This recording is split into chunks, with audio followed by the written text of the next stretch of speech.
line and openly and said, you can't come in. So I think that our fathers need to show examples. Even, first of all, instead of talking about others, with their own people first.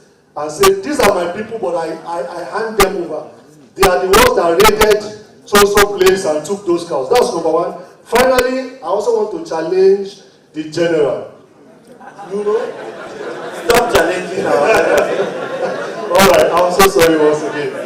I want to comment on one. You know, I find that even on the high table, when they were sitting, you see security men. The general has retired about 15 years. You see a lot of our security men attached to big men.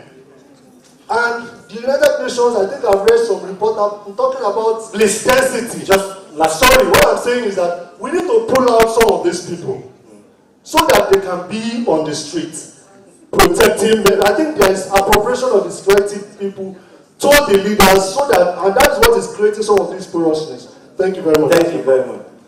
Please, the last person I want to recognize is the SSA. He has a point, and then I'll close shop for today and give them the eminence from 2 minutes to respond so that we close shop. We are overstaying our stay. Yeah. That's part of the problem. Thank you so much. I just want to make a little observation. Let all of us realize there's no justification to any crime or criminality. Because as someone has observed that the Fulanis or other tribes have been relegated or whatever. No, if everybody decides to speak in his own perspective, we will not find the way out. The general has said it. We need to look into ourselves as human beings. Forget whatever. And harness on what will build peace, reconciliation, and development for all of us. Because whatever kind of criminality that we're facing in this country is being perpetrated by people who are cashing in on our divisions, our myopic thinking. And actually, it is not only the royal father that I'm urging is to make its source person. The general has the experience to share, especially in conflict mediation and resolution. Every crime has a local content. When we realize that, we can solve our problems. And IPCR, DG, you need to do more. You have to domesticate these activities, not only to call us to Abuja, go around.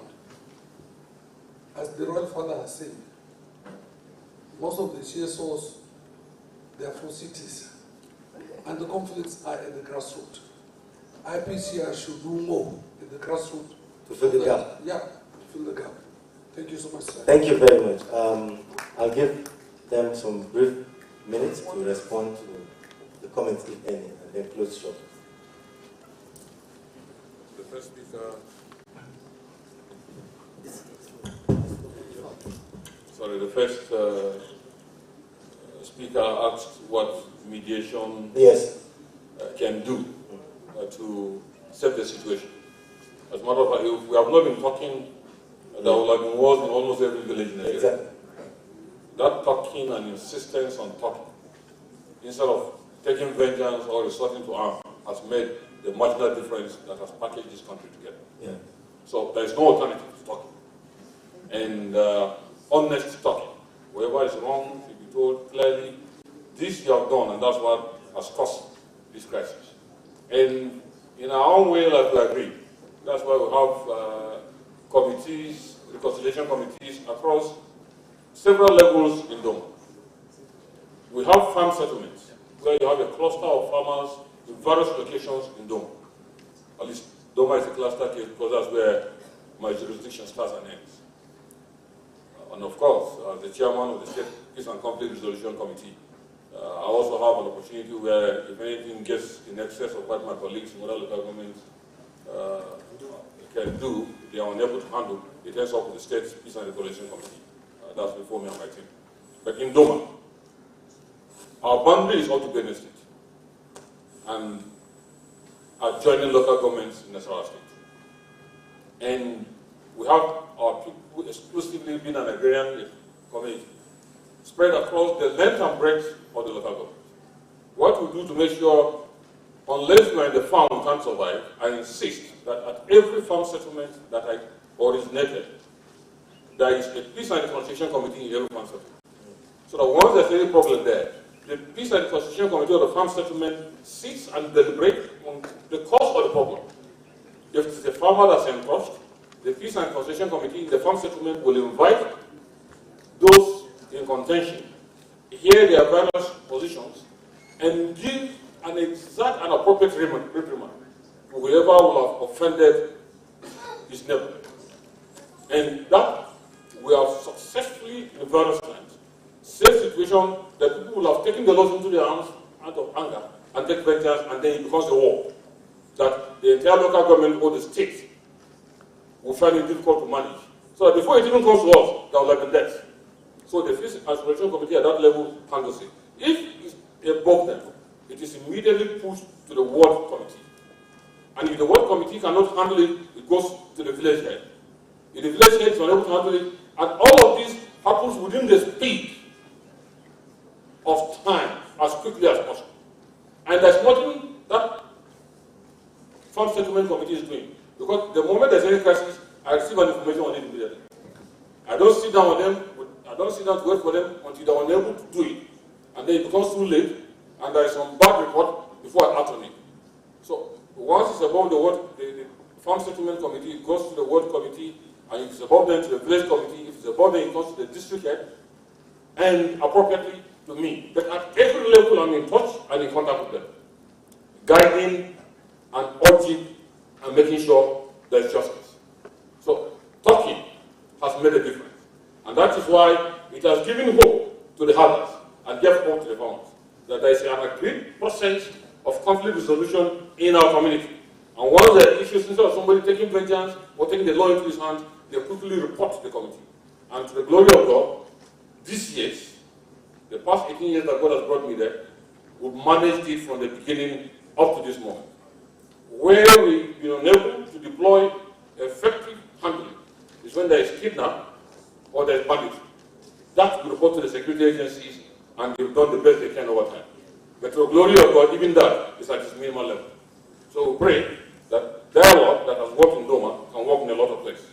Thank you. In a lot of places in Nigeria. Thank you, sir. General, sir. No, sorry, can I respond to that man who challenged me? No, he's not challenging you, sir. He's just making a comment, sir. No, I'm not reacting. I'm not taking offense at all. Just for purpose to say, in the tradition of every royalty, whoever commits an offense and runs to the palace has escaped judgment. I will escape the punishment of the state. Oh yes. I'm the one that has made a difference.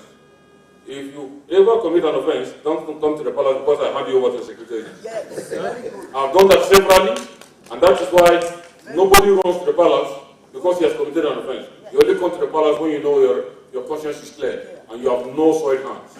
So don't worry, in Doma is a different story. Thank you very much, sir. General.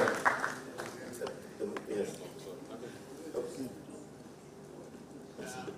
Well, I think, again, I don't want to start with... He did not challenge the general. He did not challenge the general. No, nobody challenged me. But I don't want to start between you and your next program. Yes. So first to say is that if you remember my comment, I talked about dialogue. Yes. Right from the beginning. Sure. There, you gain more in talking than in fighting. And I also remind you what His Royal Highness said, that after even the Second World War and all other wars, there have always been a peace treaty, people sitting around. So why don't we sit down first before we go into fighting? And then one of the challenges I have seen is that even in the issue of dialogue or negotiation on anything in our community and our country, from the bottom up there, we have not even been able to have identify the leadership. Because if you don't identify the leadership, then anything you are doing, you are just wasting time. Because as Maxwell said, everything starts and ends with leadership. If they are thieves, they have their leader. If there are any organization, there is somebody that is leading, that is helping them to achieve what it is. Have we identified the leadership? Have we now see how we interact with the leadership to understand its situation? There is issue of blackmail.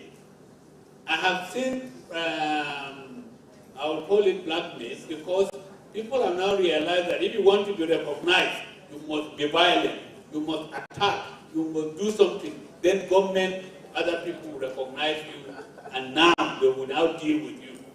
And so everybody now wants to take the law into his or her hand so that he or she could be recognized. The issue of equity, there is these things that are there. So, and I have found out, and thanks to His Royal Highness, that there is application of responsibility because people want to defend their own. Like somebody who attempted to commit suicide by trying to challenge the royalty. You don't challenge them. You can only request advice, like we used to do on a lighter note. In the university, they'll tell you your advice to withdraw. You know, it's an advice which you cannot refuse. So, but what I have found out is the blaming game. We are so much good in blaming other people. I will say this and hope to shut up after that. From my personal experience, when I was in Sierra Leone, before the disarmament, people believe that in the diamond area in Sierra Leone, there cannot be disarmament without a fight. And the United Nations planned and brought a whole brigade from Pakistan to come in for disarmament in Kono, that is the diamond area in Sierra Leone. Before the arrival of that brigade, we, led by my humble self, disarmed over 5,000 from both sides of the device of the rebel and the government militia, because at that time the government forces have been dissolved, no army, no police in Sierra Leone. And what did we do? We identified the leadership. And I told the leader, if you believe you are the leader, let's go anywhere there was a fight. We call it hotspot disarmament. Where there is a fight, I go with the leaders and say, okay, disarm your people. And they disarmed them. And a solid case came when 3 months after the election and the government of Tijan Kaba had been sworn in, there was a fight in the diamond area between the ex-Donsos, that is government militias, and the RUF, the rebels. There was a fight in the diamond area that lasted 1 week, and no one got shot. All the people that were injured or killed were either with machete or club, but there was no gunshot. What did it prove? That we had 100%